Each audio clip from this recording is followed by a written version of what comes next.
of November, the long-awaited moment arrives, and de Ferran becomes the first driver to bring this car to life.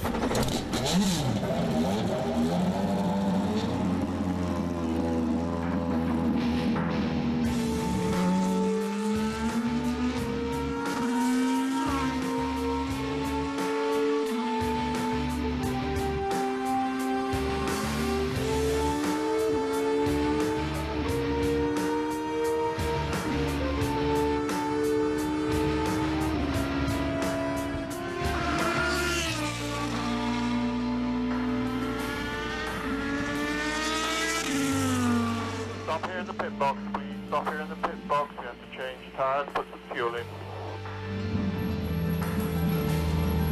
There were some specific issues that we could have told immediately if there'd been a problem, conceptual ones, and so I'm very relieved to hear that they're okay so far. So looking forward to putting it back together and running it again.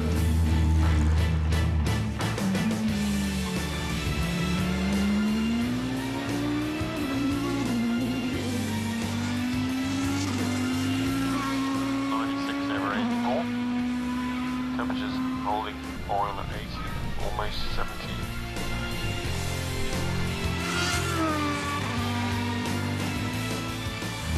When the throttle felt stiff, Shill, was it at the end of the travel or beginning of the travel? Kind of beginning. Okay, we'll have a good look at the cable, please, gents. The steering feels nice, the car is responding very well. Obviously we're not pushing to the limit just yet, but there's, I don't feel any major dramas at the moment, and that's a good sign. Really exciting to see it going on track, and seeing everybody's smiles on their face when the bodywork goes on is always a fun thing to watch. As the car stretches its legs on the track, Acura's big tire secret is finally out in the open for all to see. Photos of the car did hit the internet, but even though the journalists were incredibly curious, they weren't incredibly sharp. All the bloggers completely missed the fact that the front and rear wheels are the same size. Yet when our car was shipped, the truck driver took one look at it and in about 6 seconds said, hey, the front wheels are the same size as the rear. It's pretty amusing that the average layman could pick up on it, but the so-called experts didn't. Coming up, Patron Highcroft finally takes the track at Homestead. Very impressed. You could see right away just the amount of cornering force, the grip the car had. Next.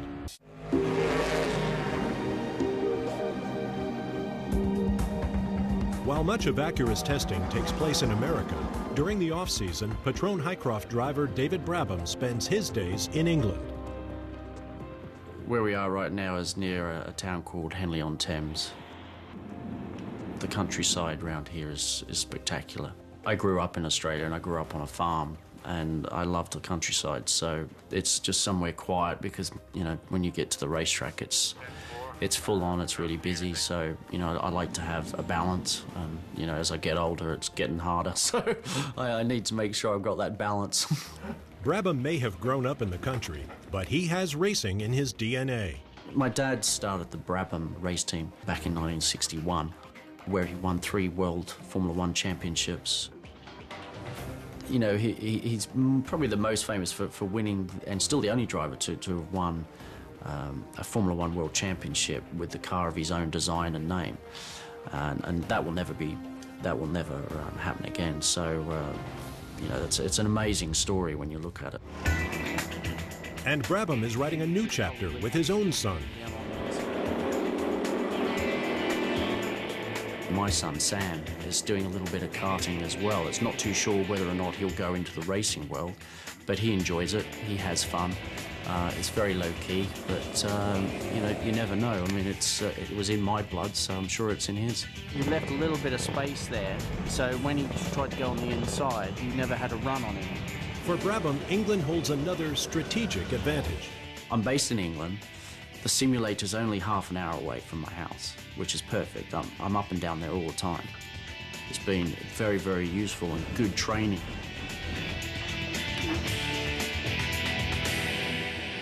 The first time I really felt like it was of some sort of use was at Detroit last year, where I hadn't been there before, but we actually had a Detroit map in the simulator. And so when I went out, I was straight into it that second half quicker than anyone else. I was like, man, this simulator works.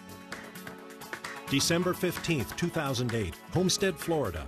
Both the DeFerrin team and the Patron Highcroft team will be running today, and after a disappointing test in November, pressure is mounting for Acura to log some time on a real track. Please, fire it up. We have approximately 10 minutes. I've driven here at the Homestead Road Course quite a few times. I really like the track. It's challenging, it's fun, but it is hard braking. I mean, some of the hardest braking we'll do all year here at this track. So it certainly gives the whole brake system a good test. The first time I saw the cars when I came to the test and saw it put together for the first time, so pretty wowed for sure. But prior to that, had been over at Worth Research and run on the simulator with the P1 car, and very impressed. You could see right away just the amount of cornering force, the grip the car had, with the whole front suspension, the bigger wheels and tires that Nick has designed. I mean, incredible, really. I tell you, I'm super impressed. I mean, one of the last times I drove here was in an Indy car, and we're going way beyond where an Indy car brakes. Soft front, medium rear, and like a radio check on your outlet, please. Radio check on your outlet.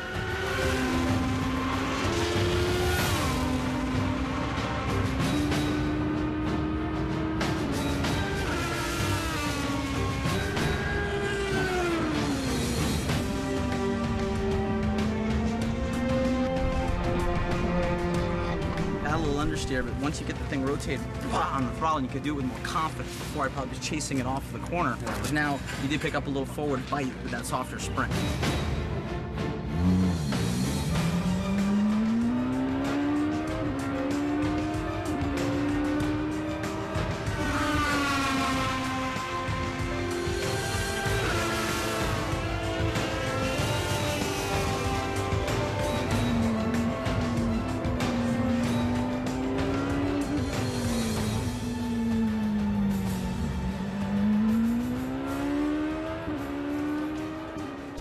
Yeah, start it up with it plugged in, please.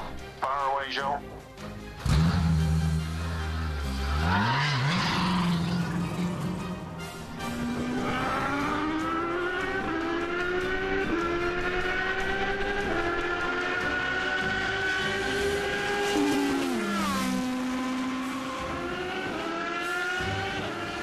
Wow. This is really nailing the jam. Well, the right front. Or the back of it? It's hard to say. Just see it coming off the transition.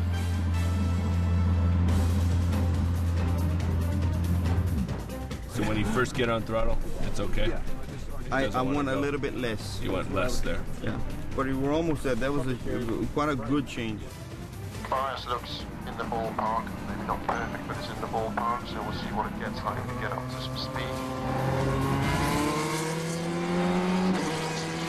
The car is really fast in the fast corners. It's the most impressive thing about that car, I think.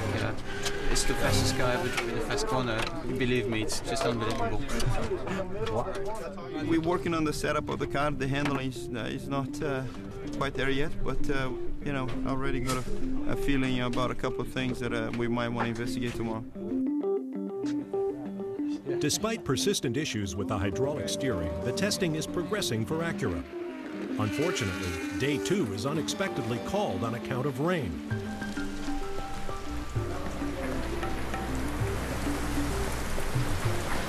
Today's test has shown that Acura has the speed, but do they have the reliability to survive the punishment of 12 hours at Sebring? I am concerned. We do our best work under pressure, but now we've got an awful lot of pressure, so we're motivated.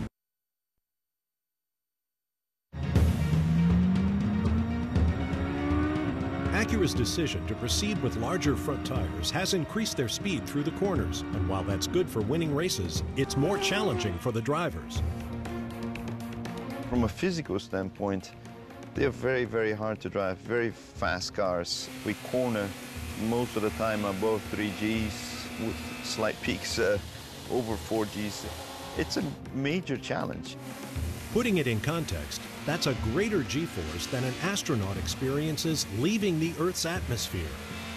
You can't really just rest and sort of get into an easy rhythm. You know, particularly these days, it's very